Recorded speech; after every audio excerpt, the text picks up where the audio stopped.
କିଛି ହେଇପାରିବନି। ସିଏ ସବୁବେଳେ ସବୁ ଯାଉଛି। ଏଇ ମେଟ୍ରୋ ବନ୍ଦ ହେଇଗଲା, ସବୁ ଷ୍ଟେଟ କୁ ଆଲାଉ କରିଦେଲେ ମେଟ୍ରୋ ଚାଲିବା ପାଇଁ, ଓଡିଶା ଆଲାଉ ବନ୍ଦ।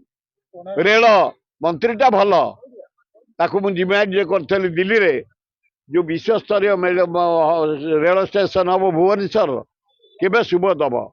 ସେ ମୁଁ ଏମଏଲଏ ଥାଏ, ଶୁଭ ଡେଟ୍ ଦେଇଥିଲେ, ସେଇ ଡେଟ୍ରେ ଆସି ଶୁଭ ଦେଇଥିଲେ।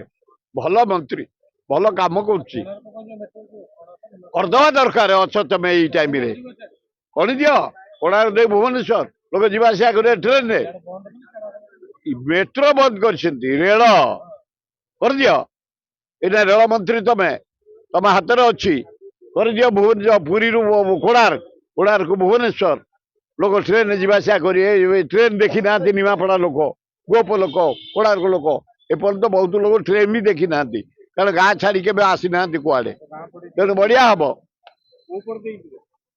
ପୁରୀ ରୁ କୋଣାର୍କ, କୋଣାର୍କ ନିମାପଡ଼ା ଦେଇକି ସିଧା ଭୁବନେଶ୍ୱର, ବଢିଆ ହବ।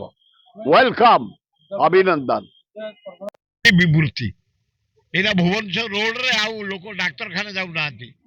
Rasulgarh, Bomikhal, old town, Pokhariputu, Baramunda, unit 3, unit 2 ଏଇ ଖାଲରେ ନେଇଯାଉଛନ୍ତି, ବାଟରେ ପ୍ରସବ ହେଇଯାଉଛି। ଦରକାର ନାହିଁ ଆଉ ମେଡିକାଲ ଯିବା।